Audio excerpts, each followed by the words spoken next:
Host clubs. You know them? Maybe you love them? I don't know. But regardless, if you know anything about weird Japanese subcultures or have watched my channel for a while, then you'll know about what host clubs are. And if you don't know what host clubs are, they're essentially these clubs where men and women can walk in and for a fee, they can talk to a bunch of hot, quote-unquote, hosts, these guys who are there to basically keep you company and to drink together, exchange conversation, what have you. And I say it's been a pretty prominent part of the quote-unquote Japan's adult industry. You'll see it all the time if you go to places like Shinjuku or Shibuya. And if you've been on my channel before, this channel and my main channel, then you'll know that I've done interviews with, for example, Roland, who is one of the most rich and famous hosts out there. I highly recommend you check out this video that I did with him if you want to get a better context on the whole host club thing. But it seems like the meteoric rise and prominence of the host club culture is coming to an end. It is the end of Japanese host clubs. With here an article from the Japan Times that says Japan looks to crack down on host club exploitation with tighter regulations. Now this is actually not a new revelation. This is not a new update or anything like that. I was actually turned onto this news when my wife recommended me this video by ASIANALYSIS with Al and Helen called The End of Japan's Gigolo Industry Explained.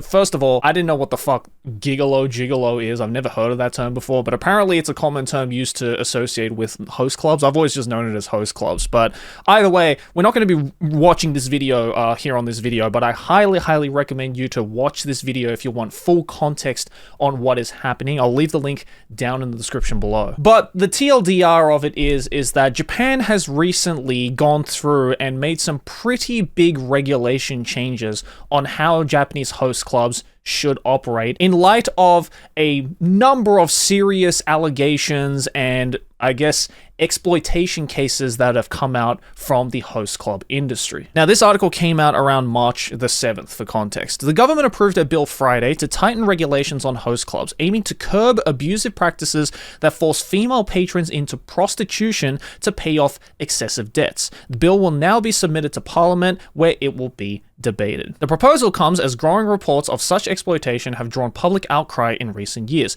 Police received 2,776 consultations nationwide related to host clubs last year, with many of these cases involving women coerced into sex work to cover unpaid bills. The video I mentioned previously actually covers a anecdote of a girl who actually fell for this scam through host clubs that was eventually coerced into doing these like adult industry activities such as prostitution or working at girls' clubs and stuff like that to pay off for their debts that they were owed to pay to their hosts. And funnily enough, I actually covered this very story, or a very similar story, and a famous case over a year ago, talking about this sugar mama, sugar baby Riri. This girl right here who got sent to a 9-year prison term over a romance scam that was initially started off because she wanted to pay a stupid amount of money to a particular host that she was madly in love with. So if you want to get in context of that, I'll leave that down in the description below. It's a terrifying yet fascinating story. But either way, yes, this is a very dark point of the host club industry, which unfortunately I couldn't really explore in my documentary with Roland. Obviously, I don't think someone like Roland is going to openly admit on camera to these kinds of things happening, but I don't think it's anyone's surprise that this kind of stuff was happening. The Japan adult industry, especially things like host clubs, hostess clubs, soaplands and stuff like that, are usually have this veil of darkness that surrounds them, let's just say that. And the fact that the police received so many consultations, over 2,000 consultations just within the past year, I think was a huge wake-up call for the Japanese police and the Japanese government to be like, all right, this is actually getting fucking ridiculous now. Like, come on, we need to step in. We need to do something about that because it's too much. It's too many. If passed during the current parliamentary session, the revised law would take effect 1 month after promulgation, with some provisions implemented later. The bill would ban hosts from emotionally manipulating customers into making excessive purchases, a common tactic in the industry. For example, and I'm glad the article is giving us an example here, the law would cover all too common scenarios in which hosts pressure patrons with lines like, "If you don't buy me the champagne right now, I'll never talk to you again," which is a crazy fucking line to say to a customer, as well as clubs falsely advertising services at an affordable price but later charging exorbitant fees or providing food and drink that the customers did not order and forcing them to pay. Violators of these types of offenses would face administrative penalties, including business suspensions or license revocations. The legislation would also outlaw tactics such as threatening or confusing customers into sex work to pay off unpaid tabs. If you don't know anything about the host clubs, if you haven't gone and checked out the 2 videos that I linked down in the description, then you'll probably be like, what the fuck? How are women falling for this shit? Now, any level-headed person will think to themselves that I'm not going to fall for this kind of stuff. And I'm sure a lot of the women who did fall for this kind of stuff probably thought that to themselves as well. But see, this is where the disgusting nature of these host clubs, at least some of these host clubs, come into play. The whole reason why host clubs, hostess clubs are even a thing in Japan, and something that you don't really see outside of East Asia, at least to my understanding anyway. If I'm wrong about that, you can let me know down in the comments. It's the idea that these host clubs, these hostess clubs, use this idea of teen loneliness, young people's loneliness, the feeling of prolonged loneliness that young people especially are experiencing, and older people as well, obviously, and fully exploiting that for their own financial profit, which, I don't know about you guys, is probably the worst thing you can do to another human being. Like, let's be real. That kind of emotional manipulation and exploitation, all for one's own gain, is just some of the most disgusting stuff that could possibly happen, and unfortunately, it was happening a lot within these host clubs. So that is completely inexcusable. Obviously, it's not all host clubs, but judging from the fact that the government had to get involved with this kind of stuff, suffice it to say, it was probably a large majority of them that were doing this kind of shit. And, you know, these kinds of statements, after I interviewed Roland and stuff like that, I can definitely see that happening, and I've seen videos of it as well. I mean, this is no surprise that was happening. You would see situations where girls would come into the host club of a particular host who's maybe having a birthday or something, or really wants them to climb up the ladder of the host club with the most amount of money gained and stuff like that, because that is a metric that is measured and fully advertised out in the open for most of these host clubs, spending stupid amounts of money. We're not talking like hundreds of dollars, we're not talking thousands of dollars, we're talking tens and hundreds of thousands of dollars on a person who is just trying to alleviate your lonerism for a little bit. Isn't that insane? It's the fact that for the majority of the time, these hosts aren't like exchanging sexual favors with this patron. They're not even like being in a romantic relationship with these patrons. It's this whole brainwashing technique almost, this kind of emotional manipulation to make it so that this particular girl, this particular patron is changing the life of another person who wants to care for them and wants to be by their side. It is literally a scam in every sense of the word. An emotional scam, a romantic scam, a very elaborate scam as well, to get someone to think that they are important to one person. Host clubs often collaborate with scouts in the sex industry and receive kickbacks from businesses like brothels and adult film studios for introducing women, a practice the bill seeks to ban. Violators of these scoutbacks could face up to 6 months in prison or fines up to $1 million or both. Now, this is something that I wasn't aware of when it came to the idea of like the sex industry in Japan and stuff like that. I actually found out from, again, the previously mentioned video. I'm not surprised with this new piece of information that I have gained either. But I will say that this ban, or I guess the consequences of 6 months in prison or fines up to $1 million yen is, I don't know, it's a little bit lax in my opinion, especially the fines, because I have talked to some pretty high up hosts up there in the world, and they have told me how much money they make on a regular basis. And all I'm going to say is $1 million yen for them is like pocket change.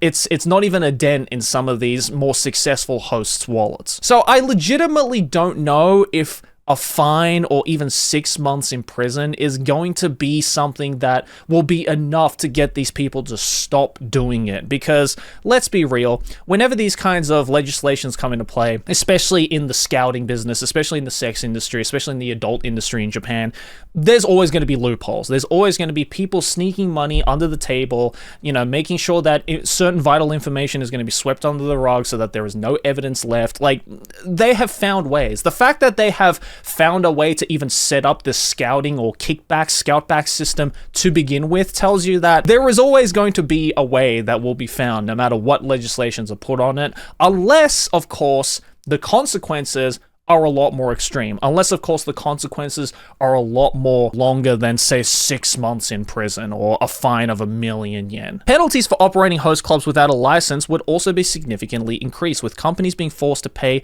up to 300 million yen, a sharp rise from the current 2 million yen cap. Yeah, see, that kind of sharp rise, I think, is the better way to go. There's a big difference between 2 million yen and 300 million yen, all right? So I think something like that, where it's like, we're actually serious. If you don't follow this fucking legislation, you will see the consequences. And these aren't small consequences. These are massive, big bomboclat consequences of $300 million dues. The bill would also tighten licensing requirements, barring companies from operating or obtaining new permits if their parent or group entities had licenses revoked. Businesses under the de facto control of organized crime groups would also be ineligible for licenses. I mean, yeah, I think that's going to be a given, obviously. If a host club is operating under the watchful eye of a Yakuza group, then yeah, they're probably going to get some eyes from the police. Authorities have ramped up crackdowns on host clubs in recent years. Between January 2023 and June 2024, there were 83 arrests related to malicious host clubs, with 203 people apprehended.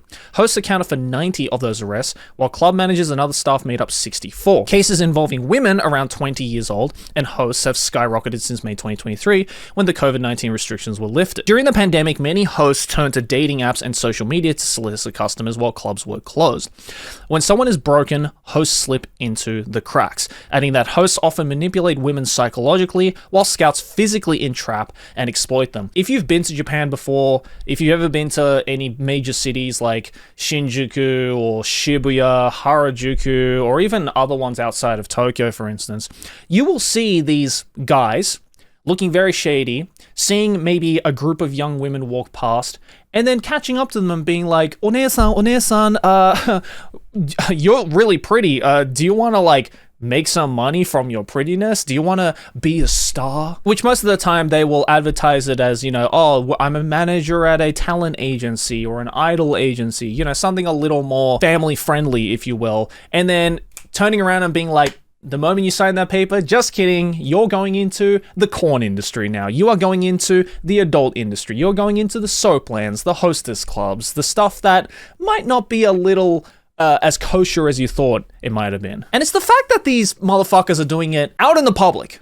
Literally out in the public. And in places like Shinjuku, for instance, if you go through to, say, the Toyoko area, near the giant Godzilla statue in front of the cinemas right there, you will literally see signs, both printed in Japanese and English. And I think as of recently, if my memory serves me correctly, you'll even hear, over-the-speaker announcements of the Shinjuku government saying, hey, if you see anyone doing scouting work, that shit is actually illegal, and please don't do that shit, and please don't fall for that shit. And even then, we've gotten to this point in Japanese society where they're doing it anyway, and women are falling for it anyway. So there is clearly some kind of deep-rooted psychological phenomenon that is happening in Japanese society with young women and young men that are leading them to do this kind of shit. Women counseling and support centers across the country received 415 consultations about hosts from December 2023 through last year, according to the Ministry of Health, Labor and Welfare. Tanaka stated that although he welcomes the bill as a step towards curbing exploitative practices, some clubs may switch business models to bars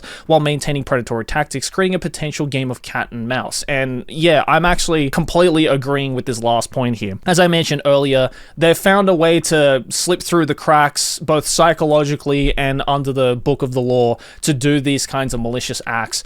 And they're probably just going to keep doing it. They're always going to find a new way to get around the loophole. But what's interesting is that since this article came out, it seems like the bill has actually passed. And now, if you go to places like Shinjuku, if you go to places like Shibuya, where there is an massive abundance of these host clubs, you'll actually start to see that a lot of the big flashy signs that were once littered with, oh, #1 host, oh, this host is, the #1 in Kabukicho, or has made X amount of money, or, is the hottest guy in all of the Japanese lands, or whatever. Usually these like overconflated and sometimes just straight up lies in their marketing have now actually been covered with massive pieces of tape and blacked out and censored like a bad dojin, which I guess is like an admission by these host clubs that, yeah, maybe they were doing some like malicious tactics to make that money that they were so grandiosely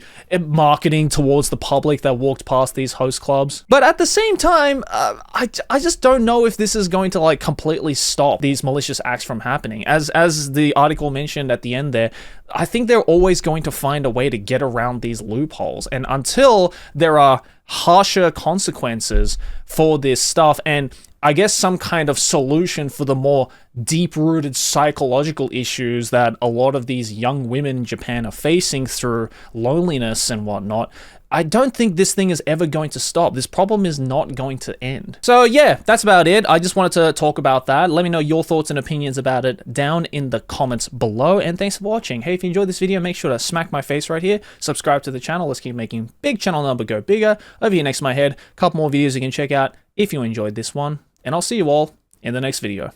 Peace.